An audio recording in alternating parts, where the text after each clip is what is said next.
Hey guys, it's Fish and Pep, and it's another Sunday update. I think this is week 20.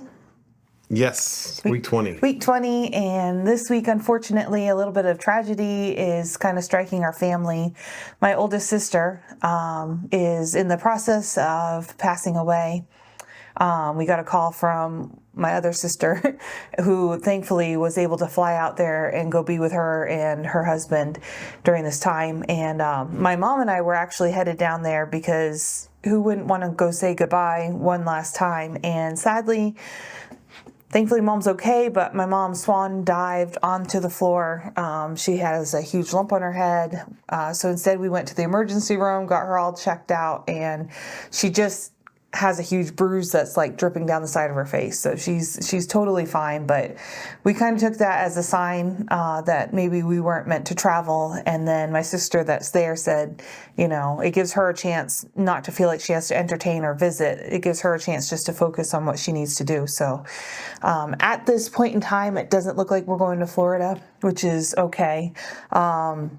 But it was kind of neat because Mom's first thought is we were leaving quite quickly because this kind of, I want to say it was sudden. We knew it would come one day, but we didn't know it would come now because my sister Leslie has been getting better. She's starting to talk a little bit, and then she'd get worse, and then she'd get better. And now hospice is involved, and they said, no, she's actively dying. So when I told Mom, hey, let's go to Florida, the very first thing out of Mom's mouth was, we're leaving suddenly. How are we going to stay on Carnivore? And Randy had some great tips at the like at truck stops or gas stations. What would you hit up to stay on Carnivore? Well, what I would hit up is the meat sticks. Try to get one that's, I've seen some at Flying J, but at Sheetz and other places where it's like $1 or more for this really. They're actually really expensive. They're like $6. Oh, they're $6. Yeah, they're like $6 for a meat stick. Yeah, I thought it was $1. Anyway, maybe that's the other one, but it was expensive. Yeah, and but that was before inflation. It was almost like a summer sausage. I mean, it was so good. Yeah. Compared to Slim Jim and all the others, but and then cheeses are obviously an option.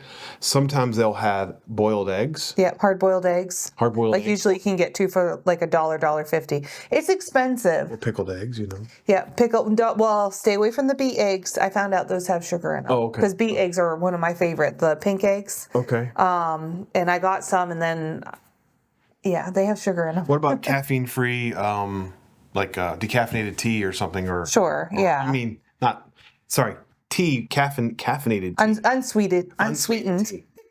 I think that's what you meant. I'm a little bit fried because we were out mowing. Yeah. You know. And then the other thing you could probably do if you're not strict carnivore is get a dill pickle that doesn't have sugar in it.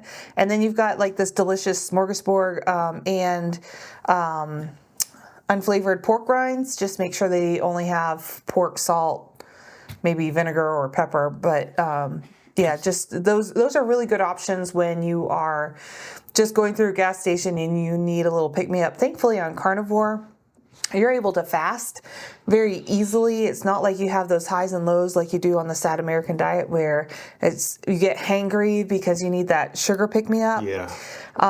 And then I watched Laura Spath a few months ago, and she did what you can order from Chick-fil-A. And I think it's breakfast. You can get one of their bowls, and you just don't get the potato, whatever, the hash browns. Yeah, you don't get the hash browns, and I think you can order extra egg and extra sausage. It might cost a little bit more, but you get like this huge amount of food.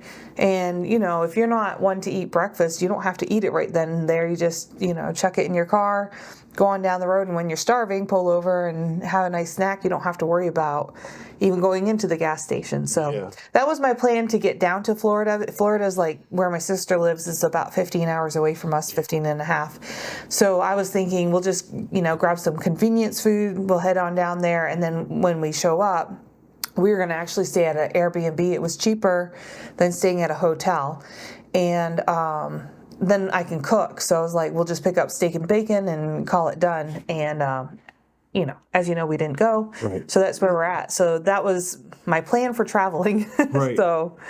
And one of the things that stands out is, you know, time is important, right? Yes. So in life, when you make decisions on what you put in your body, they can have negative consequences over time. My mom has had aspartame and a lot of fake sugar since the 90s. And no fat. Yeah, 80s, 90s. Yeah. All, Very much of the no fat all generation. yeah, which I mean, we're all about fat with carnivore, with meat-based diet. So And it's not that these people are bad. They were honestly trying to do what was best. yeah. Like your mom was all about biking and dancing and moving your body and trying to be in the best shape and health of your life. Yeah. Like she Oh, was yeah. 100% into that. So if you come from that generation, we're not saying how horrible you no. are. We're saying even when you think you're doing what's best for your body, there is lasting consequences, like putting absolutely no fat in your body can cause, I can see where her perspective is. Look, it's on at the restaurant. It's on the table.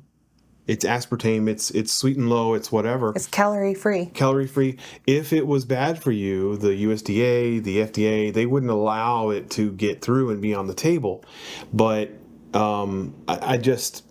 she has Parkinson's, you know, and it's a neurological disorder, and it seems like there's, from everything I had heard, I told her in the 90s, I said, Mom, if you keep doing this, you're going to have some kind of neurological issue because of what they said was happening with like rats and stuff. Yeah. And now she is in a lot of pain every morning, and they give her, meds. To this day, we did get her out of the nursing home to Olive Garden, and she grabbed, aspartame. Yeah. And I'm just like, there's no way to undo that because it's in her mind that it's okay. It's on the table. Yeah. I'm sure in other countries, like I think in the UK, they block food. A lot of what we put in our body, like all the different food colorings, that's not in their food, not allowed. Like Kraft macaroni and cheese is not allowed overseas in a lot of places. I went real deep one time and tried to look at the research on this.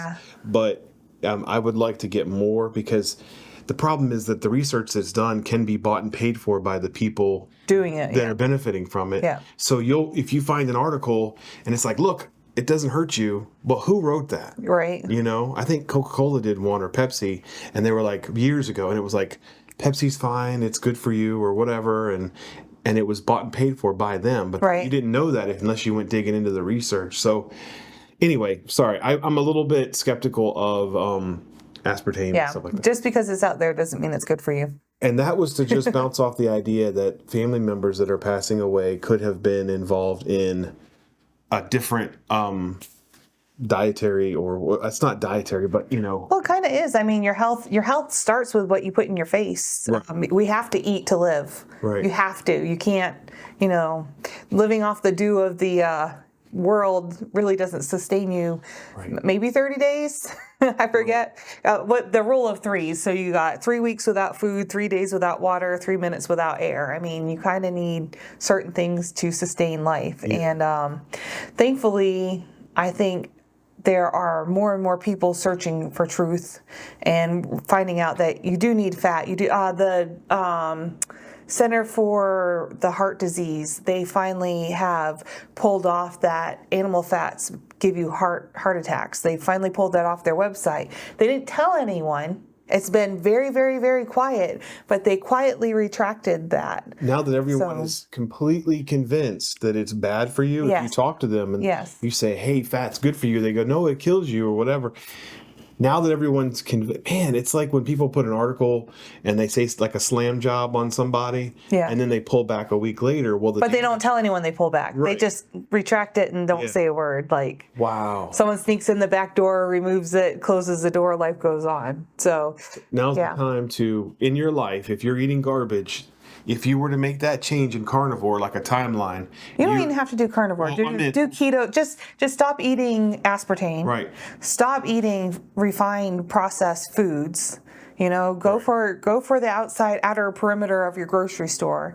If you are, hooked on soda, or you could always do if you're hooked on soda, try doing like seltzer water, or bubbly, or they still have weird stuff in them, but the phosphorus in the soda will actually put holes in your bones and weaken your bone. Like, there's so many bad things with the high fructose corn syrup and all that. So if you have something that's not good for you, so if you are taking soda, try seltzer water, bubbly, something like that. If you are eating refined sugar, I can't help you there. I gotta say, go carnivore and get off all the sweets because that will change your life, or keto.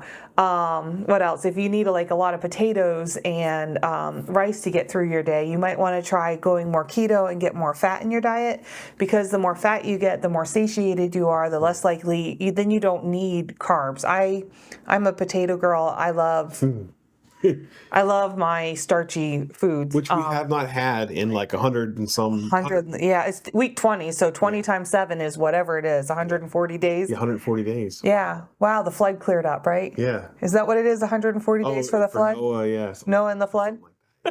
Time to send out the ravens. I want to point out And the dove. the timeline of your life goes forward. If you are not on the diet, you only have a shorter amount of time, right? The moment you make a dietary change, it's like you're pivoting your body's health for a different life. You know? You might not end up in a nursing home with Parkinson's. You might not, get hurt from other poisons and toxins that are out there that we're eating and ingesting. Like aspartame is completely a poison. It's chemicals. It wasn't. They were using it in like rat poisoning or something, and the scientist accidentally licked his fingers and noticed it was sweet. There's some weird story about how all that came to be. So I'd be like really leery of that. I think the rat poison is the stuff they put in toothpaste, fluoride. Oh, fluoride's to make your teeth not soft. But it's also in rat poison. Yeah, there's a lot of stuff in rat poison. Anyway, yeah. But anyways, there's a lot of stories about how stuff came to be. And then the other thing, there's another misnomer, is that calories in, calories expended, calories help you lose weight. Our bodies are not a wood furnace. We do not burn calories like fire, and that's how they find out what calories are. Oh, yeah. We are a beautiful, amazing chemical system, and we use up things differently. So when you eat carnivore, you might eat over 2,000 calories and be able to lose weight. So which is probably really controversial. It's crazy. Yeah, everyone's like, oh, I only eat. I think one of my friends only eats like 300 calories a day, and then she takes like all these chemical vitamin-y stuff to keep her going, and she's lost a lot of weight. But I'm like, long term, how's that going to help affect your health? I'm so building worried. blocks of your body are built on what you eat. You are what you eat. Right. It's not hard to understand. Right. I had a friend who told me calories are all that matter, and I said, so you think that a donut is as good as a piece of chicken or whatever? Right, 300 calorie donut, 300 calories of chicken. Right. What's better for your body? And he's thinking of just fuel like you put in your car. And I said, well, that's not quite how that works. If that was the case, I could run from here to California, from the East Coast to the West Coast. On donuts. Because I would totally do calories in, calories out. It doesn't work. Hello. Yeah. Find out what's working, and that is evidence. Yeah. Not, we don't have 100% proof of everything. We have to figure it out. But evidence, follow the evidence. What changes. Do your own research. We're encouraging you to, hey, prove us wrong. Right. Prove us wrong. Prove us that aspartame is completely safe. Prove us that fat's really honest, like not the paid promotions, like go behind, follow the trail. Prove us that fat is bad for your body. Prove us that animal meat is bad for your body. With consensus. Don't just find one article. Yeah, you can find articles, you can find YouTube videos making fun of carnivores, and I don't believe carnivore is the only way to go. It's what's working for us. But carnivore, ketovore, meat-based, like whatever you decide. But, go ahead, prove us wrong, because I've done a lot of research out there, and I'm finding, I'm living proof that this is turning things around. My blood sugar's lower, my weight's lower, my body feels good. I could tell you this every single week. I just feel so much better. Every single week, I feel better than the week before. But bad things can still happen to carnivores. Right now, my hair's falling out. Like every time I stroke through my hair, I get handfuls of hair. Unfortunately, your hair works. Your hair is like West Virginia taxes. It works in the rears. So, no, I don't have hair in my rear. Let's not go there. So your hair is a product of what happened 4 to 5 months ago, and that's when we started the diet. Oh, okay. So my hair's falling out because I did something really crazy, and I changed my diet like cold turkey. Right. So right now, number one, it's fall. My hair usually sheds in the fall anyways, but now it's even more so because of all the strain I put on my body 4 months ago by doing carnivore. Whites of eggs? I don't eat a lot of white of eggs. Because It makes your hair fall out. there you go. Yeah, so egg whites, watch that. So I eat a lot of, I have an egg aversion anyways. I don't really love eggs. I love egg yolks. So I eat a lot of egg yolks. So how you counter hair falling out is a lot of fat. So I eat a lot of fat. And of course, this might not work for a couple of months. So if you ever see me and I'm bald, just know it's a side effect. I think if you ever watched our earlier videos, you know I really struggled with this rash all over my entire body. Thankfully, that has really cleared up. I don't think there's any rash on me. And your hair's pulled out back today because we just finished mowing. Yeah, and I just took a shower. It's all wet. Yeah, she has hair. Yeah. I have hair currently, but I do notice it's getting thin. Like girls, we kind of are particular about our hair. I know there's some girls that can shave their head or whatever, but I don't like when you pull your hair back and you can see like the scalp, or if your hair's down, you see like these bald spots. I'm just vain enough to care. And it seems like it's going like a little bit loose at the top, but you know, it'll grow in. So I'm going to keep doing carnivore. My mom swears by biotin, a vitamin called biotin, and it helps your hair, skin, and nails. I'm so sensitive to plants right now, like they cause the rash and that kind of stuff. I'm just doing meat diet, and I know if I eat all the things with meat diet, and I watch my fat, so I have to balance my fat and my protein ratios, you know, because that's just something I have to do. But I know eventually it will turn around. It turned around 5 years ago when we got this far into the carnivore diet, so I know it will turn around. I know it works. But I mean, that is one negative side effect of carnivore diet, is you can start losing quite a bit of hair, and it's very concerning. And there's videos online that talk about things you can eat to help you with keeping your hair during carnivore. Yeah. I just forgot what it was. I used to know it was like a... Yeah, I think it's like collagen and that kind of stuff. Like you get it from doing your chicken soups and that kind of stuff. So, which I wish I would have made a video on that. So our friends are expecting grandbaby number 2. And the pregnant daughter was like, "Hey mom, could you please make me cheeseburger soup?" And I was like, man, that sounds like, so she was, telling me how sorry she was, my sister's not doing well and that kind of stuff. And then she was telling me about the craving that this kid had. And I'm like, man, that sounds really good. I wonder if I can make that carnivore. And so I did. And my goodness, that was delicious. So it was just ground burger. I browned up some ground burger. And then I don't like beef. I don't like burger fat, like in the pan, like the drippings. A lot of people spoon that over everything and eat it with everything. It's not my favorite flavor. So I pulled the beef out. I had some chicken stock from when we had rotisserie chicken. Randy pulls all the meat off the bones because I think that's disgusting. And then I took all the carcass of the chicken and I put it in the pressure cooker, and I made delicious chicken stock this time around. So someone on here listened and heard our videos, and they said, make sure you crack the bones open. And I did that. Thank you for that. Yep, thank you so much. And so it was a very rich chicken stock. So I put the ground beef in my chicken stock, and then I chopped up some sausage, added a few crispy pieces of bacon. And then I added cheese. I added, we have some raw Gruyere cheese, I think is how you say it. Goat cheese in there. And then I added Mancho, Mancho cheese, which is a sheep's cheese. It's a sheep's cheese, we've never had it, so we tried a slice. That's really delicious. It's like nice, sharp, clean, without the bite, which is weird, right? It's really bizarre. It's like almost like a nutty flavor too. It was really good. So I put those two because, our struggle from a couple weeks ago, I was like, we're cutting out all cheese. Yeah. Well, we stopped snacking. I think last week we had stopped snacking. This week we stopped snacking too. We didn't eat pepperoni and cheese and all that kind of stuff. Right. So we're just eating our steaks and our hamburgers, and then now this soup. So yeah, eggs and bacon. So yeah, I made that soup and it was really good. We had it definitely 2 meals. So I would like to point one little tip out for those that did the broth. We discovered that when you make it, the top layer of the broth oftentimes will, especially I know someone that added butter. That was me. Well, no, someone in my family. Okay, I added butter too. Also added delicious butter, because butter is delicious, especially the stuff we're buying. But all the fat was floating to the top, and what happened is when you go to drink it, the first sip doesn't taste quite like broth because it's so much fat. And what happened is I got nauseous.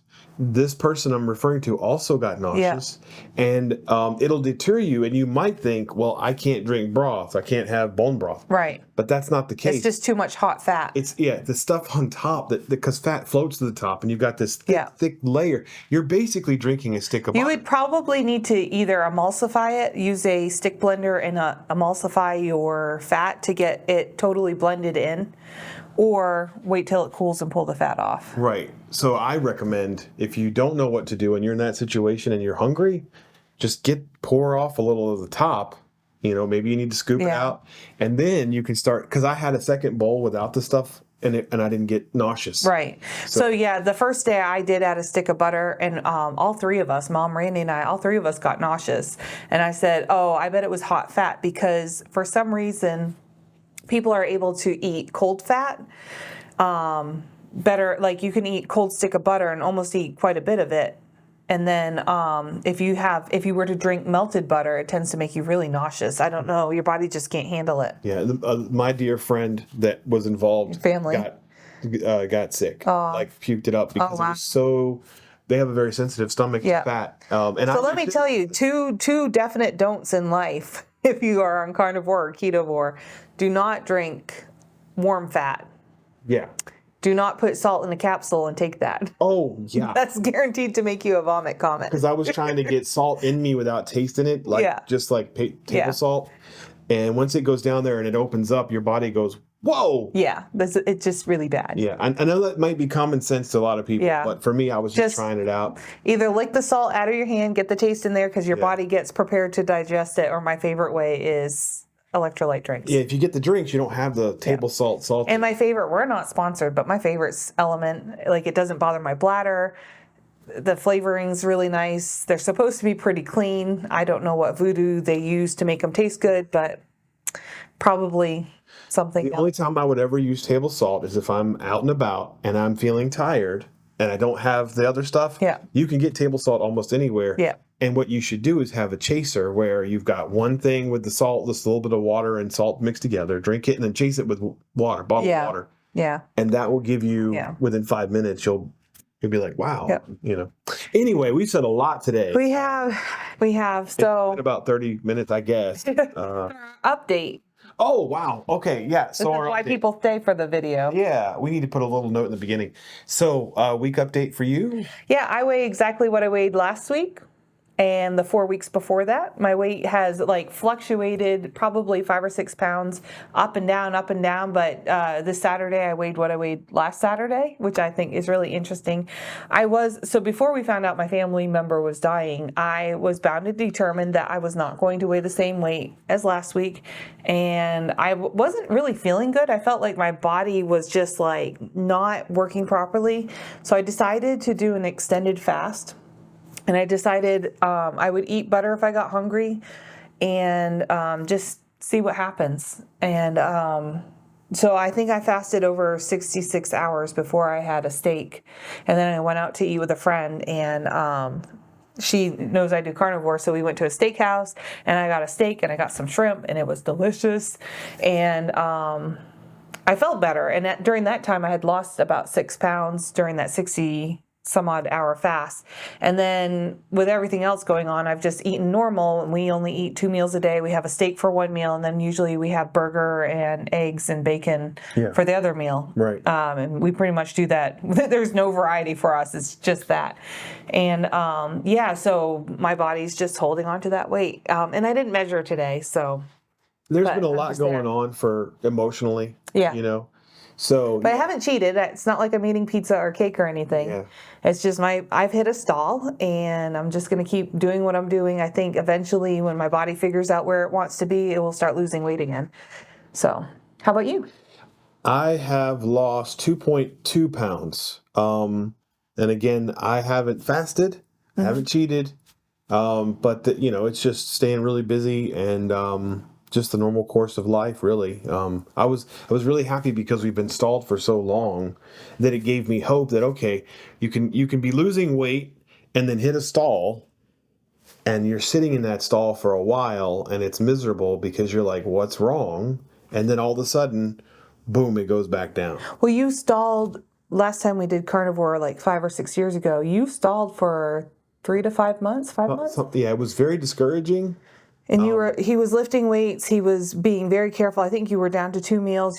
He always went out with a specific person, and that person would get him 2 burgers, 2 pieces of cheese, and a piece of bacon or something like that. And then he'd come home and we'd have steak. And so it wasn't like anything had changed, and his body would lose weight, and he had gotten all this muscle. He had been going to the gym every single day, and his body wouldn't drop an ounce. Like every day you can look at the scale thing from that time, and his scale was just like this, barely a wobble, like up and down, up and down, up and down, but just a few ounces on each side. And it was like 4 or 5 months. Yeah. So I think that when you see that your body has stayed the same for a week or two, you think, oh no, I'm going into a stall. Right. And so it's very discouraging. It can be very discouraging because the goal for me is to lose probably another 80 pounds. At least to get to where I was in high school, but that might be a little bit too much, but we'll see. Right, whatever. Yeah, wherever you feel healthiest. Like I don't feel like I'm healthy yet. I'm nowhere near where I want to be. And that's why it's so discouraging to be in this stall right now, because it's like, I have so much I want to lose. Like, this is not the time to stall. And fasting was you showing, hey, I want to lose this. Yeah, which I don't recommend. We're not saying you have to go out and fast. I mean, if you fast and you feel good, maybe your body needs it, but I'm in no way saying go out and fast. Autophagy is where your body kicks off and starts to remove and recycle broken cells. Yeah. And so that's really beneficial after so many hours of fasting. But I think your body needs to do so much healing before you really focus on autophagy. Right. So I think, like I wouldn't say hop on carnivore, do these extended fasts. And no, I think your body needs to heal. Right. I'm sure my body's healing. I can't see what's going on. It hasn't given me a written report of all the things it's done. Yeah. I really wish we could have that. Like, what is that when you do that error report on a computer and it prints out like a scan and it shows you the test results? Yeah. I really wish my body could do that. I just know how my body feels, going through a lot of inflammation, and I'm not eating inflammatory foods. So I know my body's trying to do something. I just don't know what that something is yet. So I'm doing all the things, trying to figure it out. Patience. Yeah, and just being patient. But it's really discouraging to have to tell you all 5 weeks of I'm the same weight I was the week before. I'm the same weight I was 4 weeks before. But we're still eating carnivore. Right. Meat-based diet, and that's our plan for next week. Yep, and back to the theme of time is we are changing our pattern, because if we had stayed where we were, we might not be here in a couple of years. Yeah. Being obese. But if we're able to make this change, we might actually extend our lives and our quality of life, being able to move around. I mean, man, and not have sleep apnea and not have all those problems. So, it's important to know that time is of the essence for your life, that, you're going to extend your time. Yep. If you're healthy. So, Even if you're not healthy, you can start today. Right. 4 or 5 months down the road. Makes you healthy as well. Yeah. 4 or 5 months down the road, so you're not stuck there. I mean. Yeah. So. Big changes quickly. And there's hope. There's hope out there. There's hope not to be fat, sick, and nearly dead the rest of your life. And it starts with, I think, a meat-based diet. Yes. Yes. So we wish you all the best, and I hope you guys take care. Yep. And we'll catch you next week. Yep. All right, everybody. God bless. God bless.